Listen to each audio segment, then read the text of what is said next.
Baha sa ating tirahan. Ay nako.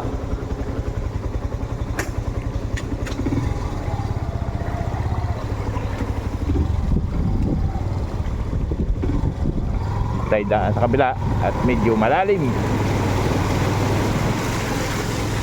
Ayan, ang tubig. Makalalim. Ikot tayo.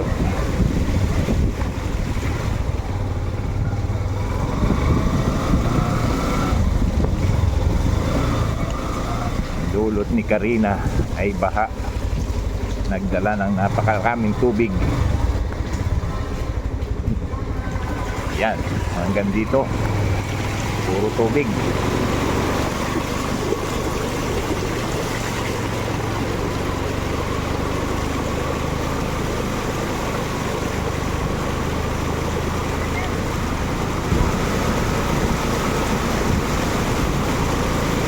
Yan ang saluwak ng tubig. Papasok na naman tayo na puro tubig ang dadaanan. Ako po,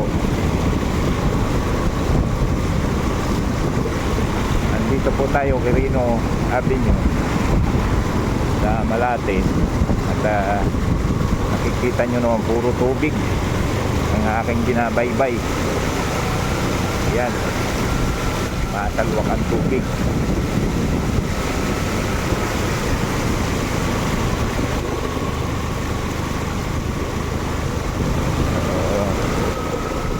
Kababayan natin, wala rin lang kayong gagawin sa labas, huwag na kayong tumaba dahil puro tubig ang ating mga kalsada.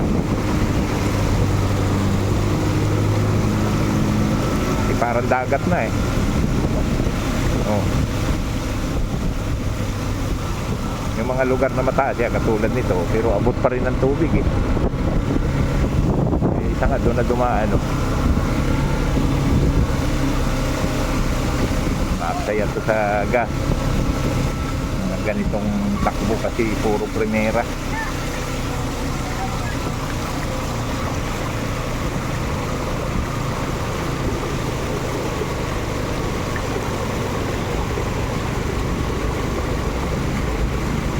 Ayan, malalim. Malalim. Abot ang ating motor. Talagang nakakakaba rin. Dito sa matubig.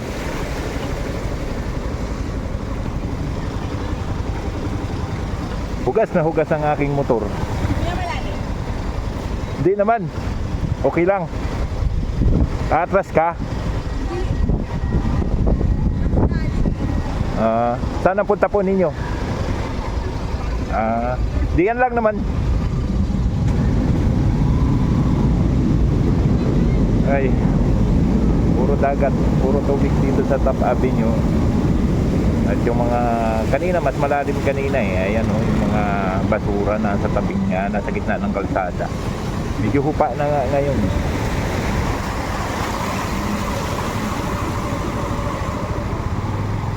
Okay, go na. Malalim tong nasa top.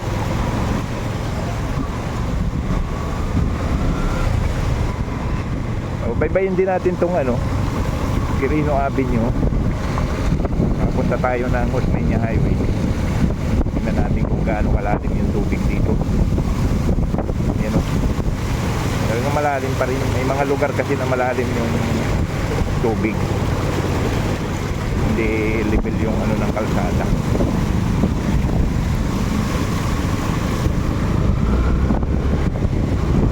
Madilim pa rin yung ating langit. At dala ng bagyong Karina, malakas yung mga ng pag-ulan niya pagbuhos.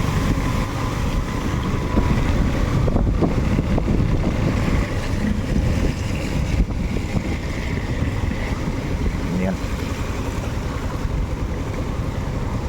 Kung makalabas lang tayo dito, siguro sa Makati naman hindi na masyadong malalalim yung mga tubig.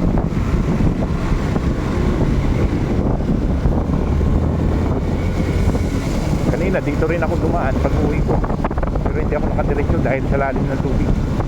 Naghanap tayo ng ibang daan. Ito mukhang malalim dito. Napakalinaw ng tubig sa kalsada. Akala mo dagat talaga. Siguro yung mga dumi na anod na kanina pa.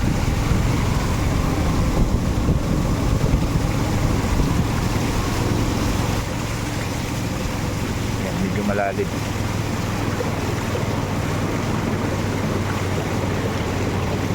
Pag motor kasi nakakahanap-hanap tayo ng mga mabababang lugar. Ito katulad nito, mababa dito.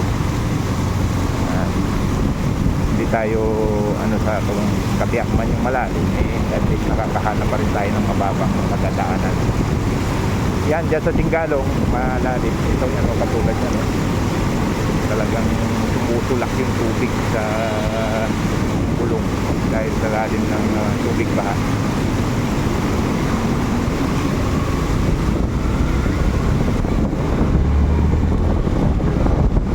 Napakalaki ng pinsala na dulot ng bagyong Karina. Wala pa yung hangin, puro ulan lang. Ay siguro lalo na may hangin. Yung kasi yung mga drainage natin siguro mga barado.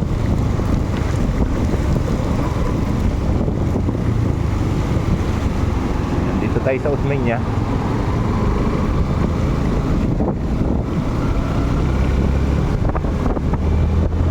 Dito naman napakataas ng kalsada nito. Bihirang maabot ang ng Osmeña. Masakit lang kasi uuwi ka ng bahay, parang baha pa rin. Katulad ng boarding house na inuuwihan ko na halos inabot yung flooring sa baba na inabot ng halos hanggang bintin ng tubig. Ganun pa lalayo ulan. Samantalang halos nasa 7 taon na ako doon nagbubog. Ngayon lang nangyari ito. Ganun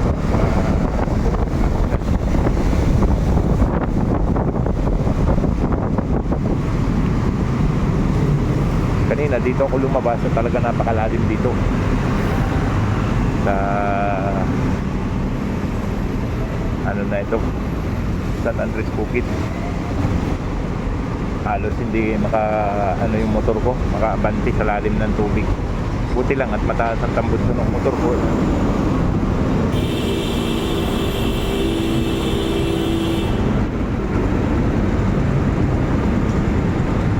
Mataas siya.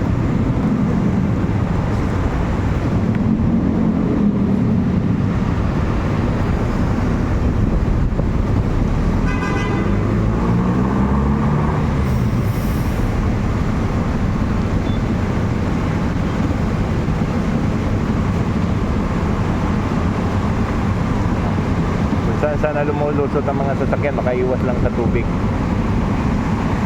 Kahit naman ako kung hindi kakayanin ng sasakyan ko, ba't naman ako susugal dyan. Mahirap din naman magpagawa ng mga sira ng mga sasakyan.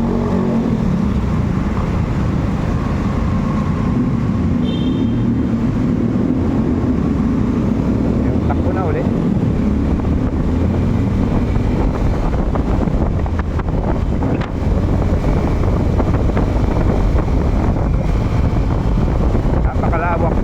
Baha na dala ni Karina sa atin sa kalupaan.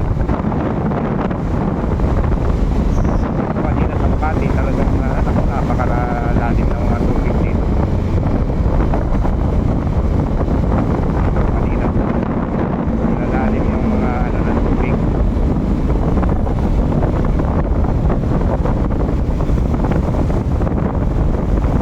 Dito lang siguro sa Osmeña medyo kunti yung ng tubig dito dahil mataas ng kalsada kasi, kaya mataas yung ng tubig, hindi niya abot.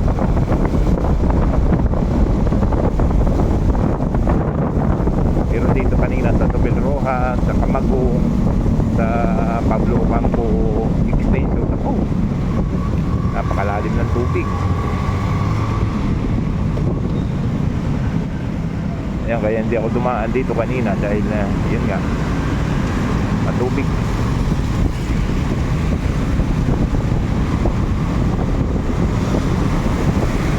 Ito nandito may tubig pa. tubig pa rin.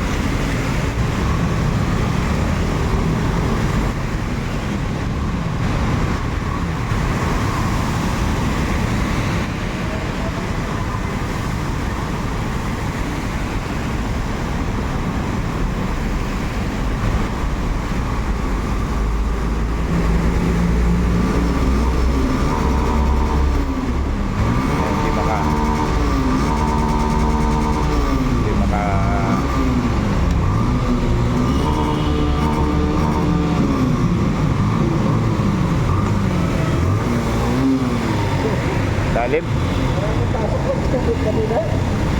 Hindi yan.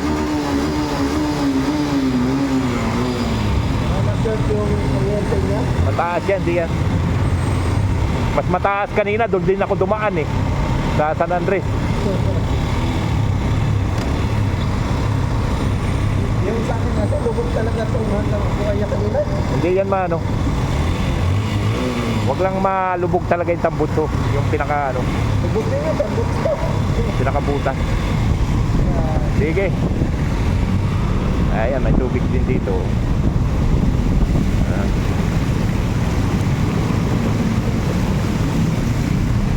Talagang matindi yung buhos ng ulan kanina.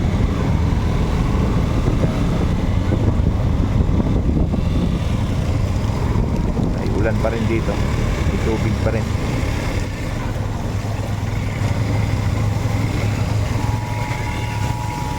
Ayan.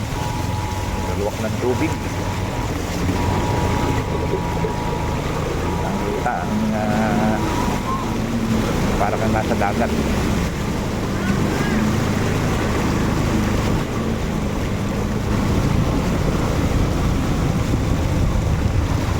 Ito, isipin mo pa bang kalsada itong mga lugar na ito? Ay, mga bata naliligo na sa tubig oh. Oh, ayun oh. May salbabida na oh. Oo, malinis. May mga salbabida na.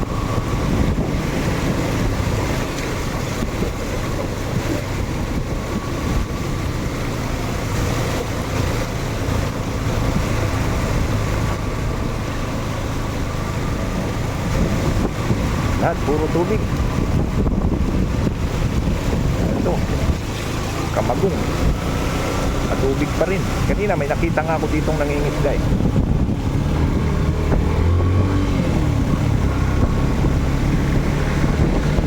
Ayan, mga ganitong gitna ng kalsada medyo Korean.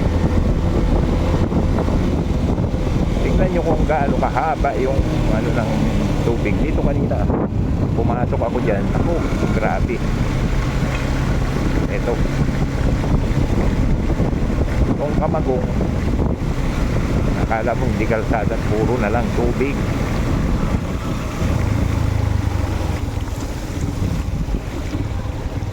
Yung iba hindi na bumiyahe. Oo, napakalinaw ng tubig.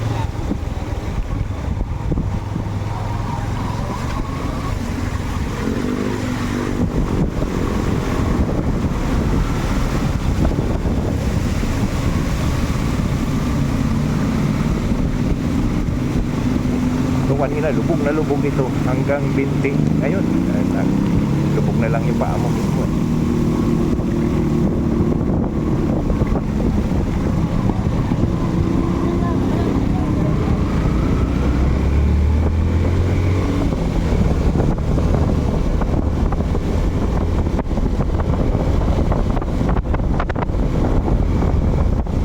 Buti na lang itong aking motor talaga masyadong tumutukod ng ganyan.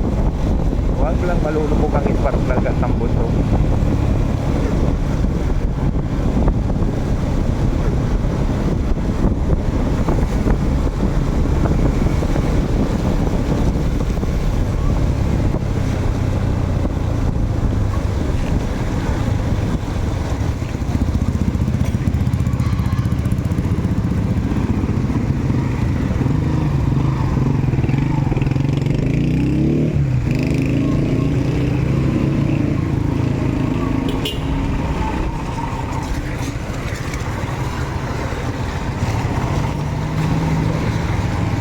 Dito tayo, baybayin natin Chino Road.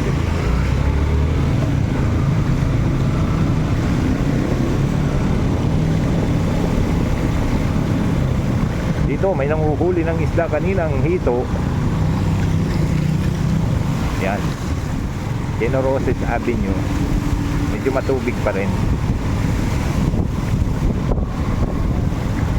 Pabaybayin lang natin para malaman natin kung ano yung mga lugar na matutubig, para kung sakaling may magtanong sa ating mga katrabaho, masasabi natin kung ano yung lugar. Napakalinaw ng tubig sa kalsada ay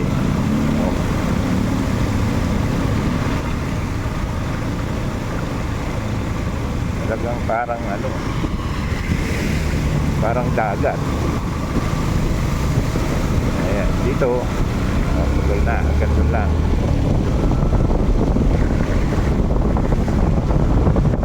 Kanina talaga napakalakas ng ulan. Ay, kung saan ako nagsuot para lang makapasok, makauwi, dahil talagang napakalakas pa ng ulan ng ako umuwi. Ngayon naman tighaw na ulan.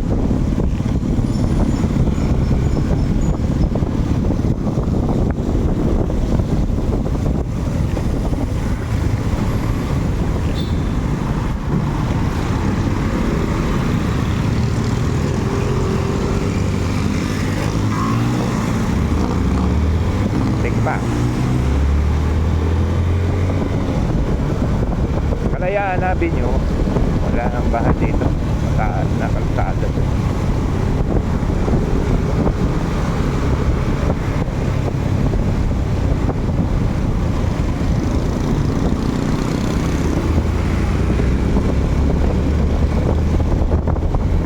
Dahil sa Makati Bihira dito ang binabaha. Kanina pa, pero dito sa ano na ito wala. Nagkataon lang na high tide sa umaga, malaki ang tubig talaga, malakas yung ano ng ulan. Oo, kaya nagpahapo Maynila halo. Ngayong hapon medyo tumila na. Ayan tayo, pasok tayo ngayon.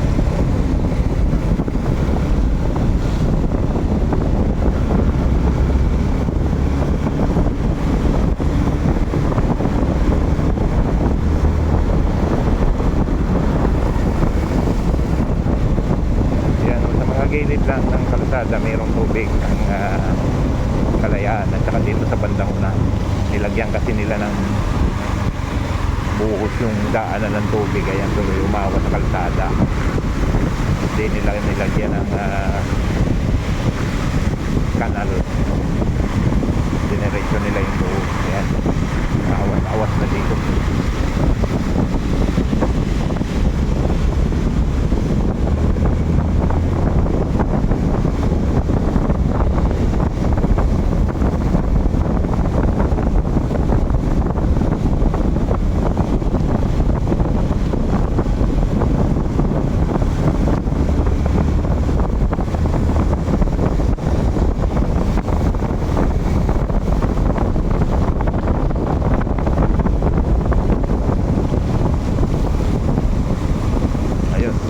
Tayo sa trabaho, hindi masyadong maulan.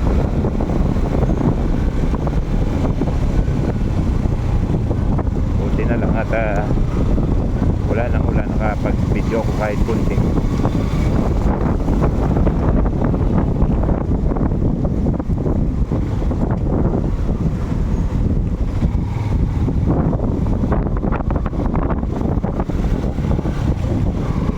Dito kanina matubig-tubig din ito eh.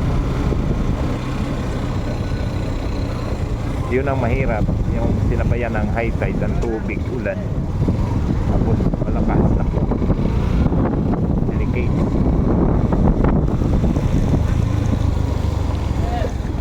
Good afternoon. Ayan, ganito na lang tayo.